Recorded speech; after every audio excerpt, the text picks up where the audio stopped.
Start చేయండి కింద గట్టిగా అడుగు సార్ కాణిపాకం టెంపుల్ గురించి చెప్పండి సార్. సార్ కాణిపాకం టెంపుల్కి వచ్చాం మనం. తిరుపతి, కాశీ, అయోధ్య అన్ని దర్శించుకొని కాణిపాకం టెంపుల్ స్వయంభూ వినాయకుడిగా అందరూ పూజిస్తారు. ఇక్కడ రైతులు బావి తవ్వుతూ ఉంటే ఐడియల్ విగ్రహం రాయి తగిలినాక రక్తం వచ్చింది. ఆ రక్తం వచ్చిన తర్వాత ఆ బావి అంతా కూడా నీళ్లతో నిండిపోతే ఆ నీళ్ళలో నుంచి వినాయకుడు పైకి వచ్చాడు. అక్కడ దాకా అర్థమైందా?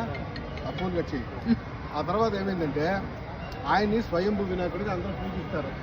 ఇక్కడ డిస్ప్యూట్స్ ఉన్నా కానీ ఏదైనా ఒక ల్యాండ్ సెటిల్మెంట్లు ఉన్నా కానీ ఏమున్నా కానీ మీ దగ్గరికి వచ్చి ఎవరు అబద్ధం చెప్పలేరు. సో ఇక్కడ సెటిల్మెంట్ అన్నీ జరుగుతాయి ఆచారం ప్రకారంగా. అయితే మళ్ళీ ఫోన్ వస్తుంది. సో ఈయన వినాయకుడు అంటే విఘ్నాలు హరించేవాడే కాదు, అంతఃకరణ శక్తి కూడా ఆయనే. ఎక్కడైతే మన యొక్క అహంకారం తగ్గించి మనకి నిజాయితీని నిలబెట్టే అంతఃకరణ శక్తి వినాయకుడు. కాణిపాకంలో లక్ష్మీ గణపతి హోమం చేసుకున్నాం, చాలా అద్భుతంగా జరిగింది. ఈయన ఉదయ లోకల్గా చాలా పెద్ద ఈయన నాకు ఏర్పాటు చేశాడు. కానీ ఈయన కొన్ని సందేహాలు ఉంటే మనకు తెలుస్తున్నాం. చాలా థ్యాంక్స్ అండి.